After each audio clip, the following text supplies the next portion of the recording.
The Pakistani जी कैसे हैं? आदाब हारिस भाई, कैसे हैं आप? बिल्कुल ठीक सर, क्या कहना आवाज़ चाहेंगे? ठीक आ रही है मेरी? जी, जी, बिल्कुल ठीक। बेहतरीन। अ, ये जो पिछली कॉल थी बहुत ही ज़बरदस्त थी और आई मीन कुछ बहुत ही मतलब खुशी होती है इस तरह की कॉलें सुन के। तो छोटी-सी एक बात थी उसी से रिलेटेड। आपने देखा उन्होंने कहा कि आप उनको उनके माँ-बाप से भी ज़्यादा अज़ीज़ हैं। That was funny.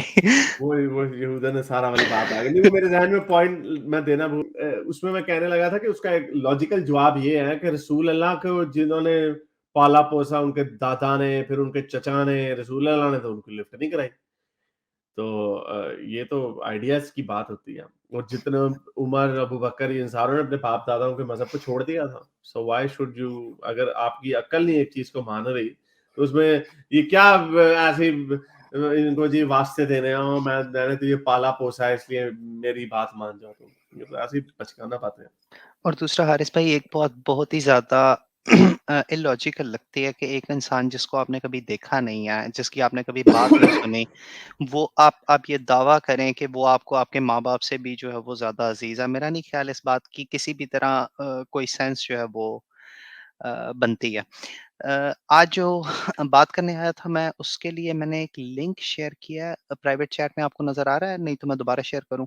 आप अगर इसके एपिजेनेटिक अंदर अच्छा। जी, इसके अंदर अगर आप ये इसी को ही हम लोग देख लेते हैं ये यहाँ पे ये आप ये जहाँ पे हाइलाइटेड हुआ हुआ है इसके बिल्कुल बाद जो लिखा हुआ है जी। In contrast to miRNA deficient infant formula. अ, यहाँ पर मैं थोड़ा-सा आपको बैकग्राउंड देना चाहूँगा। बेसिकली इस्लाम के अंदर जो कॉन्सेप्ट है रज़ात का, जिसके अंदर आप अगर 2 बच्चे मतलब एक लड़का और एक लड़की अगर मतलब एक खातून का जो है वो दूध पी लें, तो उनकी आपस में जो है वो शादी नहीं हो सकती, ठीक है? अ, इसके लिए मैंने अक्सर मोमिनीन को देखा है वो ये रेफ़रेंस देते हैं कि काफ़ी ज़्यादा रिसर्च है इसके ऊपर दुनिया में कि आपके पास ये जो आपके पास ये जो ब्रेस्ट मिल्क है, जो इंसान पीता है, वो उसके एपिजेनेटिक्स को आप कह लें कि मॉडिफ़ाई करता है, उसको चेंज करता है। अ, इस हिसाब से आप देखिए तो अब ये उसके जवाब में जो है वो मैं ये पेपर दिखाना चाहूँगा। पहले हम इसको एक नज़र सिर्फ़ देख एब्स्ट्रैक्ट को ही सिर्फ़ एक जुमला इसमें से पढ़ लेते हैं और उसके बाद मैं अपना मुकदमा रखूँगा। अगर आप ये देखिए इन कंट्रास्ट ये हाइलाइटेड पोर्शन के बिल्कुल आगे से शुरू हो रहा है। जो ब्रेस्ट मिल्क है, ब्रेस्ट फीडिंग है, उससे ऑफ़ कोर्स जो फिज़ियोलॉजिकल एमआईआरएनए है, वो बच्चों के अंदर जो है वो जाता है और उससे अगले जुमले में लिखा हुआ है कि ब्रेस्ट फीडिंग जो है वो सिर्फ़ लैक्टेशन पीरियड के अंदर है।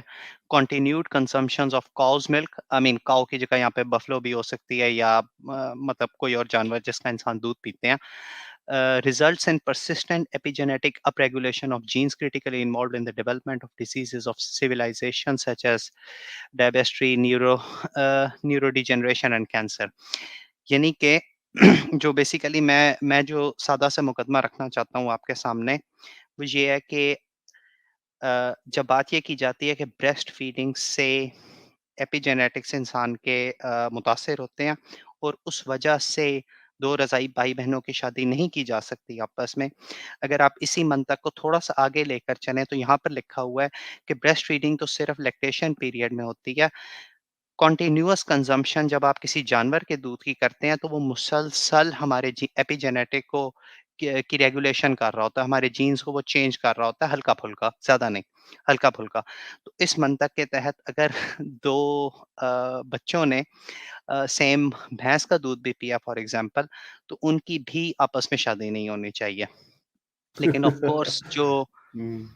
लेकिन ऑफ़ कोर्स जो रज़ात की बात करने वाले थे, उनको इनमें से कोई भी बात नहीं पता थी, वो तो सिर्फ़ उनके अपने ज़माने में जो कल्चर था, उसको वो हाँ, ये अ, कल्चरल चीज़ है। हाँ, बड़ा अच्छा वैसे आपने पॉइंट रखा है। ऑब्वियसली इससे तो यही साबित होता है कि ये कल्चरल चीज़ थी। उन्हें क्या पता कि जी इसमें से ये चीज़ें निकल रही हैं जो ट्रांसफ़र हो रही हैं। तो उन्होंने कहा यार क्या इनका क्या आपस में जोड़ डालूँ? हाँ, भई माँ अपने बच्चे को ही दूध पिलाती है। तो इसी तरह अगर उस माँ ने किसी और बच्चे को दूध पिला देना, चलो वो बहन-भाई बन गए। और रज़ाई बहन का जो कल्चर है, ये जो हज़रत मोहम्मद के साथ भी था, उनको अम्मा हलीमा को भेज दिया था उनके पास। तो आई थिंक इनको क्या पता था बेचारों को, तो ये बीच में से बाद में साइंस निकालते हैं। अगर ये देखेंगे ना, ये अगर ये कहे हाँ देखो यार ये ट्रांसफर होता है, एक ही औरत से वो जो इंग्रेडिएंट्स हैं जो वो ट्रांसफर हो गई हैं उसको भी और उस बच्चे को भी, तो टेक्निकली वो दोनों बहन भाई बन गए। हालांकि अगर होता भी है तो उससे भी क्या फर्क पड़ता है, उससे बहन भाई कैसे बन जाते हैं। एग्जैक्टली लेकिन मैंने 2 पॉइंट्स है इसमें। एक मैंने ये देखा था कि काफ़ी सारे लोग इसको एज़ अ दलील लेकर आते हैं, क्योंकि ऑफ कोर्स पेपर्स हैं इस बारे में। इटली के एक डॉक्टर हैं, उनका मेरे ज़हन से नाम निकल गया। उनकी काफ़ी ज़्यादा रिसर्च है इस बारे में कि ये जो ब्रेस्ट फीडिंग है ये फ़ायदेमंद इंसान के लिए किस तरह है। वो इस एंगल से आती हैं और फिर वो बताती हैं कि ये आपकी एमआईआरएनए की अप रेगुलेशन और आपको जो है वो एपिजेनेटिक्स के अंदर जो जीन्स होते हैं उनको डेवलप करती हैं। उसको फिर बुनियाद बनाकर वो ये कहते हैं कि अब आप देखें इससे आपके चूँकि जीन्स चेंज हो गए हैं तो इसलिए 2 बहन-भाई भी आपस में जेनेटिकली रिलेटेड होते हैं। इस तरह 2 रज़ाई बहन-भाई भी शायद आपस में एपिजेनेटिकली रिलेटेड होते होंगे। इस हम्म, हिसाब से उन दोनों की जो आपस में शादी नहीं हो सकती।